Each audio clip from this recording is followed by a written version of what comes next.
All right, thanks, John.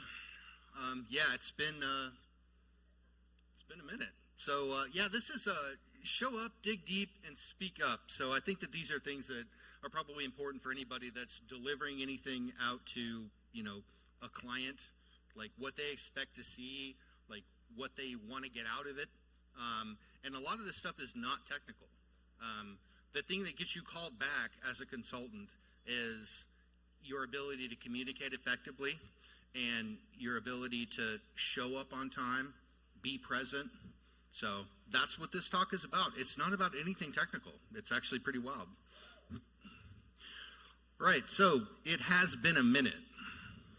In reality, it's been this many minutes. That is, I think, 10 years or so since, I last given a talk out here. So yeah, the last time, I was dropping 0 days and doing all this crazy stuff, but that's not what I'm doing tonight, admittedly. So after I saw Danny talk last month, it was more about like, what can I do outside of the technical realm and able to make people better consultants? So if you are a security consultant and you're doing these things, this talk will be super handy to you. If not, well, I hope I can at least be entertaining because I'm definitely not attractive. Thanks, Bill. All right, so who am I? Yeah, again, Nate Kettlewell. Nice to meet you. I've had about 15 years in security testing. Prior to that, I'd done a whole mishmash of stuff. It was, just being a security admin, a network engineer, like trying to make stuff work, like turning up new networks, moving networks, like just shoving stuff wherever it needed to be. The sysadmin stuff like goes back to probably the mid-90s because I got into Linux in the mid-90s. Trust me, that was when I was like a sophomore in high school, so I got invited to all the parties. But then, and it was just like whatever needed to be done, and they were just like, hey, go read on this and get it done. And so that's what I did. Like fundamentally, like I just looked at something, I was like, oh, well, I can learn that. And so I did. So I've built stuff, this is everything, from network infrastructure, routing, switching, building, Linux, Unix infrastructure, Windows domain infrastructure, and then having to take care of it, which is the not fun part of the job. Nobody likes, having to maintain something. I was always a builder. I always wanted to make things, and that was like my big thing. Like I want to make stuff. Like I don't want to take care of it. Like that should be somebody else's job. But that's part of it because you learn things by maintaining it, in that maybe when you were creating it that you didn't think about things that might happen in the future. So by doing those support tickets and everything else, I got to learn like, well, where did I go wrong? And that influenced a lot of the things that came out as a pen tester later, in that I know where people take shortcuts. When you're building things, you say, oh, well, I can just do this easier thing and I can make it like right now, versus like rolling out something where it's going to take more time. You're under pressure to build the stuff. Everybody has deadlines, systems administrators, network administrators, they have those deadlines as well. And so that's where it kind of came out like as a pen tester, and, understanding that like, oh, maybe I messed up here. And so then you take note of that, and then the next time that you have to build that thing, well, you don't have those same problems. So, why I'm here today, though, I think the last talk that I had, I had a vulnerability disclosure. I can't really call it a 0 day since I had done the responsible disclosure route. That was a whole separate story, which I could probably give a whole nother talk on as to how annoying it was. But there's no technical wizardry. Scout's honor. And if you see the Eagle Scout badge, I am that. So this is mainly to share like what I found really matters in terms of client relationships over like the course of my career. And this is the stuff that they don't teach you, because I wanted to be a pen tester back when I was like 24 or whatever. And I asked one of the guys that was on the assessment team, or the boss of those people, because I happen to be a network administrator at a security company, and they said, oh, you don't have soft skills. And so here's where we get it. That's the rub, right? Like, I was technically awesome. I knew I could do it. I knew, everything I needed to know about that part. But I was upset about somebody saying like, oh, well, you don't have the soft skills. And it was only after about like 10 years later that I realized what they meant by that statement and how correct they were in making it.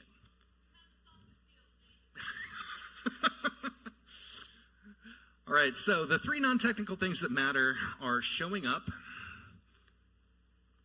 digging deep, which I'm probably going to skip over the digging deep part because I know the audience here. You guys will find stuff. It's cool. And then speaking up, that's the part I'm probably going to hit most hard on, is the speaking up part, because it's going to say like, how do you communicate effectively with the people that are basically paying your paycheck? All right, so showing up. I like this quote. I don't know where it's from. I have no idea. I may have said it. Somebody else may have said it. Reliability isn't glamorous. It's everything. So for on-site engagements, which I had done for multiple years, I think this is becoming less common. Like as people do pen testing, a lot of people don't do on-site engagement. We have drones that phone back home and everything else. But for certain clients that have a certain security requirement, you're going to have to go there. I have to go to California at the end of the month. And it is for a company that I know that if I told you the name of it, you'd know who it was. So this is kind of my OCD kind of thing that I do. You check in the night before, ask where the coffee will be in the morning. If you are a caffeine person, you can just go out and buy rock stars all you want. But like if you're a coffee person like me, you need to know where that coffee is going to be in the morning, because I don't do anything before I get that. So checking your gear, make sure that you got all your stuff you're going to need. So this is like network taps, which I'm going to have to make sure that I have all of that, the appropriate power supplies, all that stuff. Lay that stuff out on your bed before you go to sleep. So that way you can take up like a mental inventory of everything that's there and be like, oh, I'm going to need this, I'm going to need that. Like, do this thing the night before, so that way you weren't, kind of caught off guard the next day. So your morning routine. So I kind of interrupt this a little bit. I tend to wake up and remember how I said to make sure to ask the night before where the coffee will be. That's where you need to be. First thing, before I even, shower or get ready or anything, toss on like your old clothes or whatever, go down, get yourself a couple cups, like get conscious, make it happen. You want to check your bag one more time. If you need more coffee, which if you're like me, you probably do, and you have like some slack time before you actually have to leave, you can hang your laptop, facing out one direction, and then have the power charger, and then just plug it in right there. So that way you have your bag. The only thing that's hanging out of your bag is your power charger. So that way you can just unplug that guy, tuck it in your bag, and go. All right, so if you are driving to the client, I would advise you not to do that. Renting a car and then having to return the car and all the things that come along with that, just try and avoid it. Honestly, it's almost not worth it. You could spend, your entire week in Ubers to and from, and it still probably wouldn't be that much more than you renting a car. So unless you're like 45 minutes out from where you're going. So the thing that I always like to do was to pick a hotel or try and schedule your hotel as close to the client site as possible. I like to schedule it walking distance. So that way, hey, I can feel good about myself, and my portly stature, and try and get a little bit of a walk in the morning. I don't exercise ordinarily, but hey, when I'm out, go for it. If you're taking an Uber, schedule a 30-minute buffer, just straight up. You have no idea what's going to go on there. You don't know what the traffic looks like. You don't know if there's going to be construction on the 101. Like, you have no idea. And then this dude's going to drop you off at the exact wrong place of where you're looking to go. And so then you're the guy that's dressed nicely with a backpack on, looking to find out how to get into where you're going.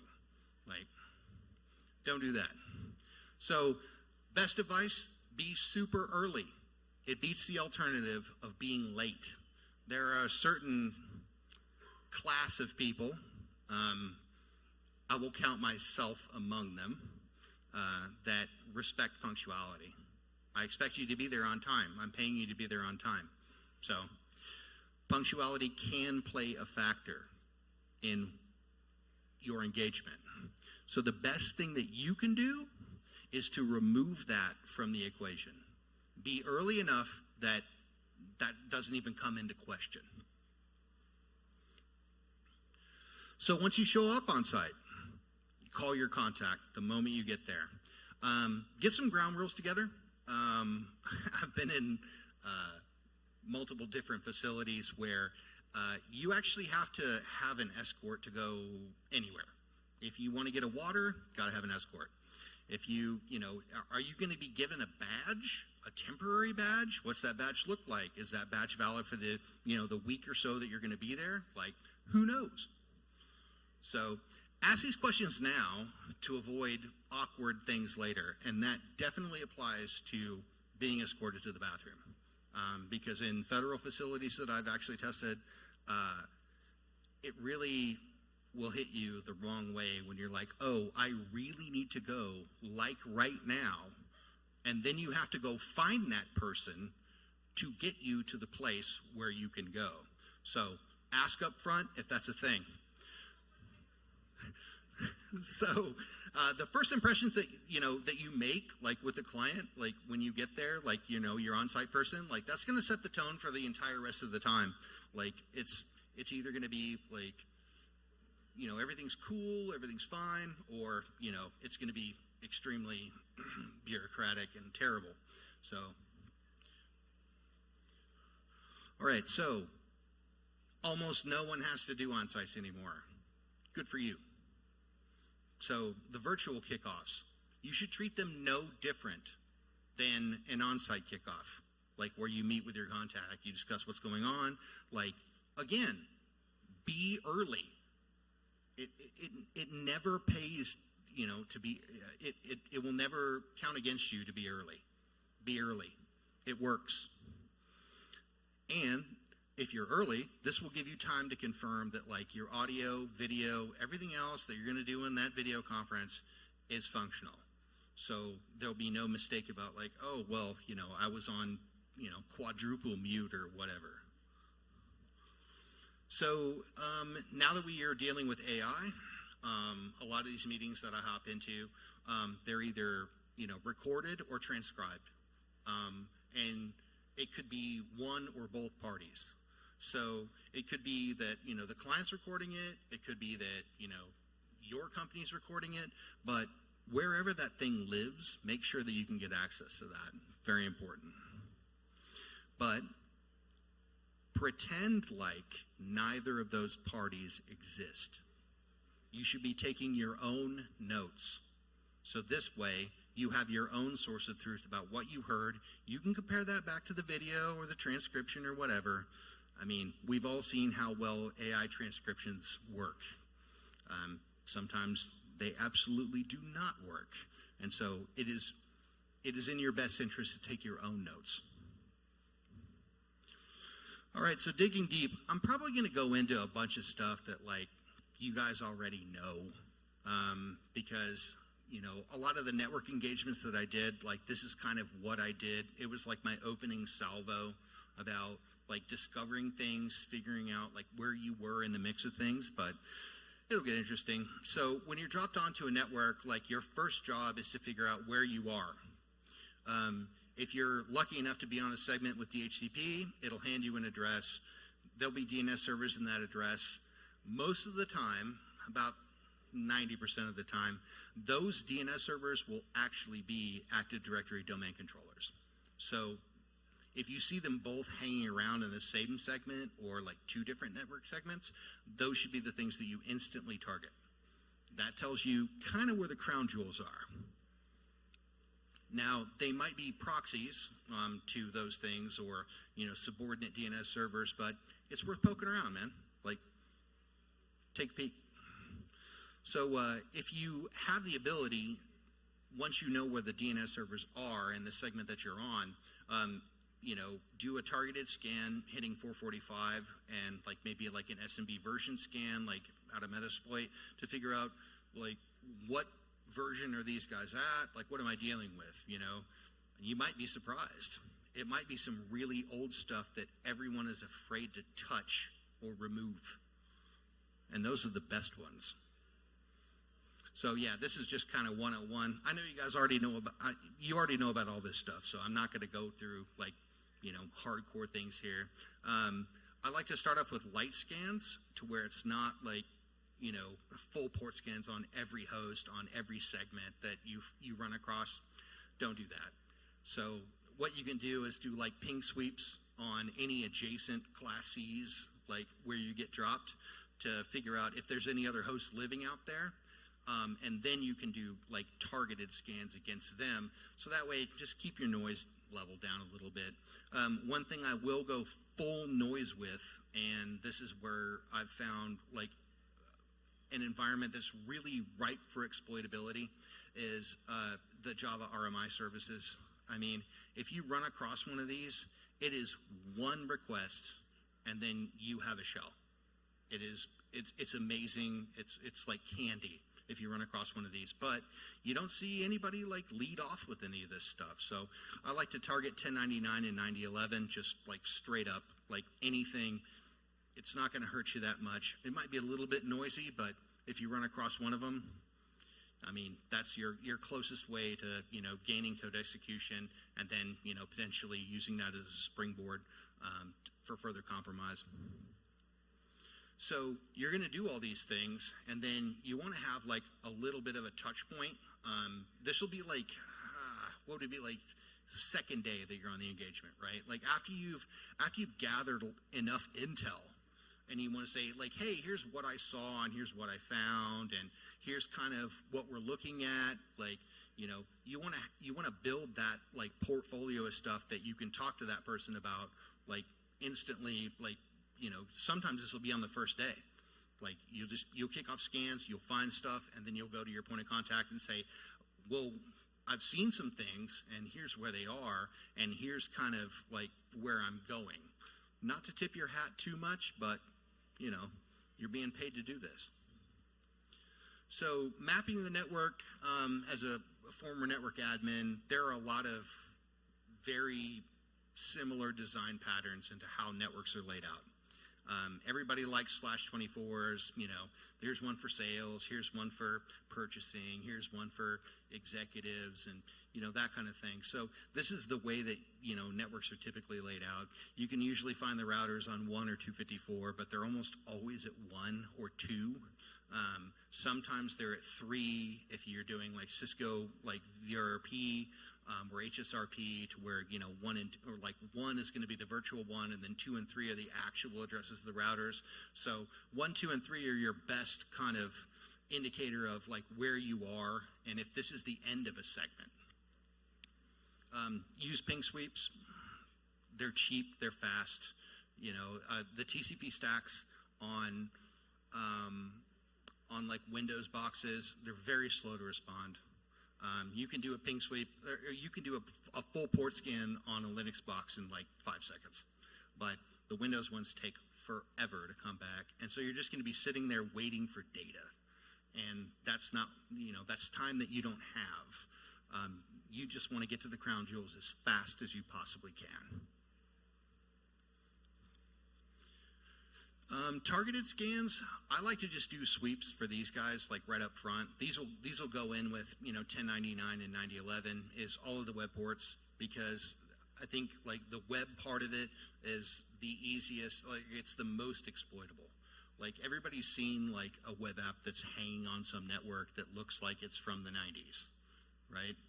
So what I like to do is there's browser extensions that can actually render you pictures of the websites themselves, and then you can just look at that and you can be like, that's old. I am totally going to target that. I'm going to focus my attention on that thing that looks really old. And it's a visual thing. It's not a, whatever comes back from whatever scan that you did. This is a web browser rendering what it saw like when it came back. So there's tons of scripts out there to do that stuff. It's great to help you find really old, like decrepit stuff that people never bothered to retire, and it's still hanging out there, and you can still exploit it very easily. So yeah, pay attention to the dumpy look of the stuff on the network. So if you can, like, I don't like advocate running like full scale, TCP 445 scans on like entire segments, because like that's going to basically tell everybody like, hey, that guy's trying to figure out every host on the segment and what version of Windows it's running. I mean, any SIM worth its salt will get you popped immediately. If you're trying to be covert, my approach when doing pen tests in the past, it was never covert. It was always just a total smash and grab. I would literally just find the fastest way to go after what I wanted, and then I would break all the windows. I mean, it was total bull in a china shop kind of thing. So this brings us, I think, to the most important part of this. This is the non-technical stuff that I wanted to talk about for all of this. So this is speak up. So number one, comma placement matters. So this statement is a lot different than that statement. So we have AI. It will help you to be an okay writer. It won't help you to be a better writer. It will just help you to write stuff that I'm not going to look at in QA and be just like, are you kidding me? So keeping everyone in the loop, this is probably one of the more important things that you'll have to deal with, like as a consultant, like doing these things. How do they want to interact with you?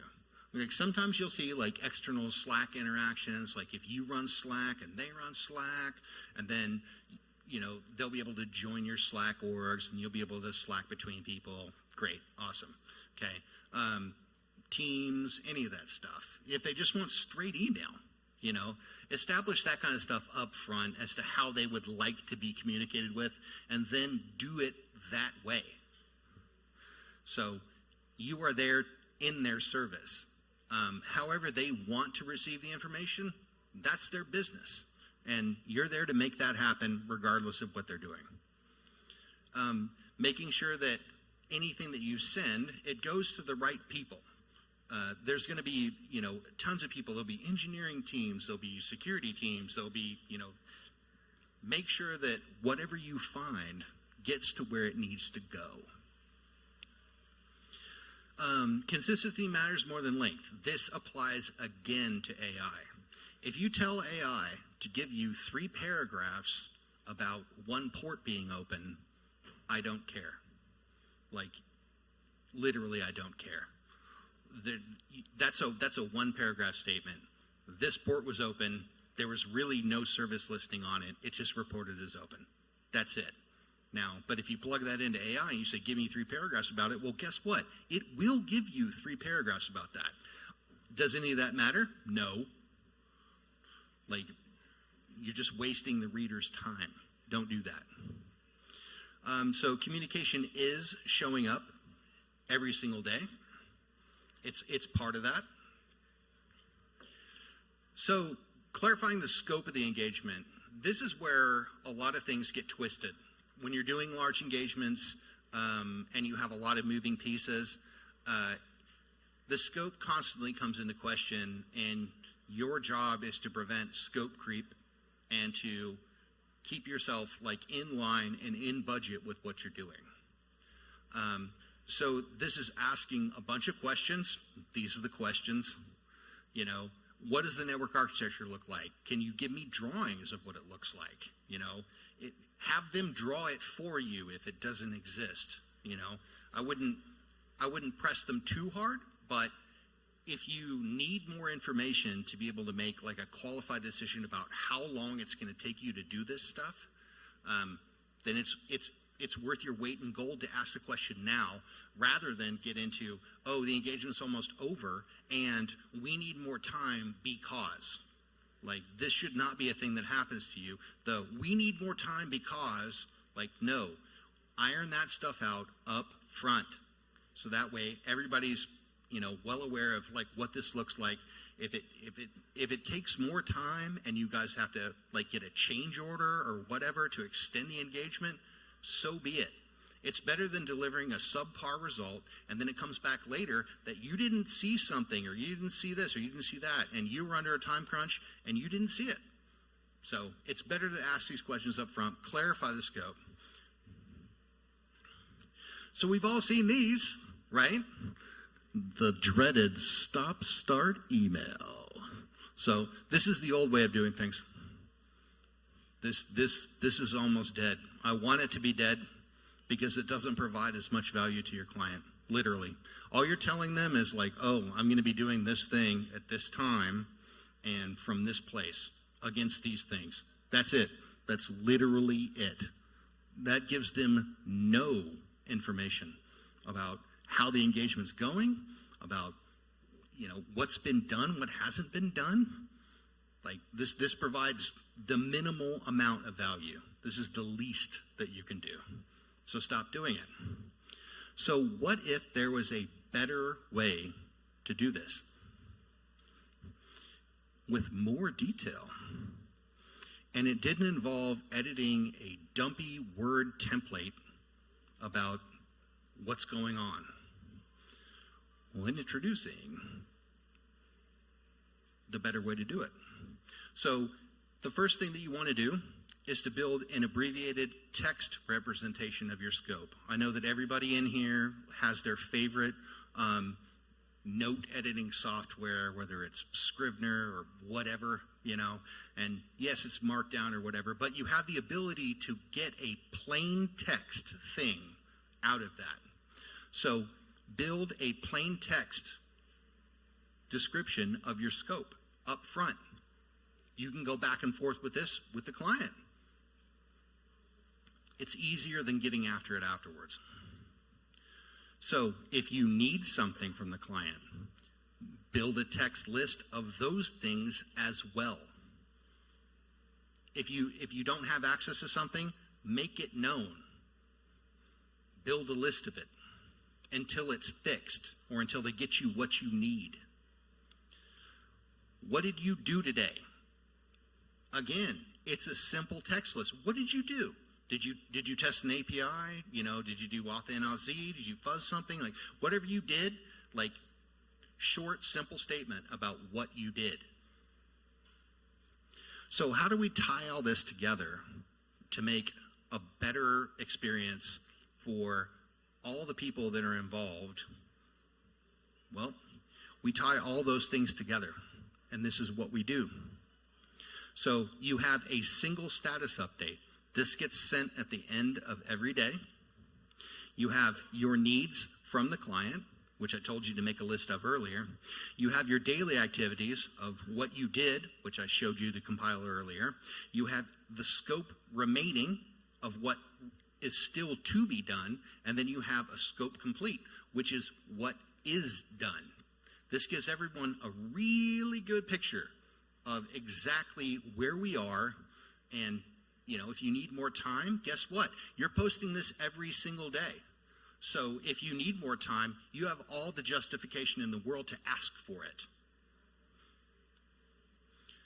So you have the two sections, the untested and the tested. And again, this gets sent at the end of every day. So you move items as you complete them from the remaining part to the complete part.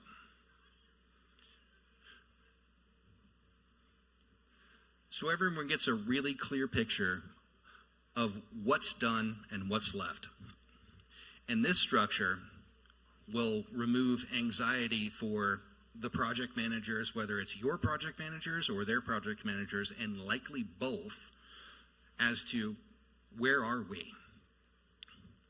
So this is what matters to all of you guys. Like showing up, digging deep, and then speaking up, having really clear communications about what you're doing and where you're at. So I wanted to thank Danny, who was here last month. Awesome dude. You know, he actually inspired me to give a talk that wasn't technically focused.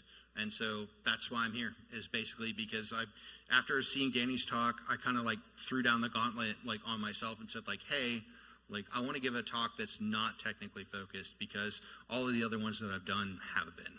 So these are the things that I think, like the interpersonal skills and like, you know, being clear and communicating status and things like that, like that's what's going to lead to a more successful engagement. And that's what's going to lead to like you being in the happy place and whoever, you know, called you out to do these engagements. So another one is a good friend of mine, Jeff Kapp. He is a great communicator. He's awesome. I like this guy. And unfortunately, he was at Oracle.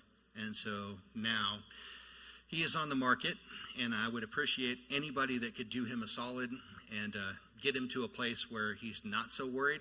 I would appreciate that. And then to all of you guys, I can't believe that like SecKC is what it is now. It's ridiculous. Like, I mean, I look at the audience now. This is like 4 times what we had in the early days, and we have a great venue, you know, and you guys have great people like leading it up, you know, and making all this stuff happen. And so, yeah, and I appreciate the opportunity to speak to you guys. I didn't really have too much time to put it together, but this is what it is. See y'all.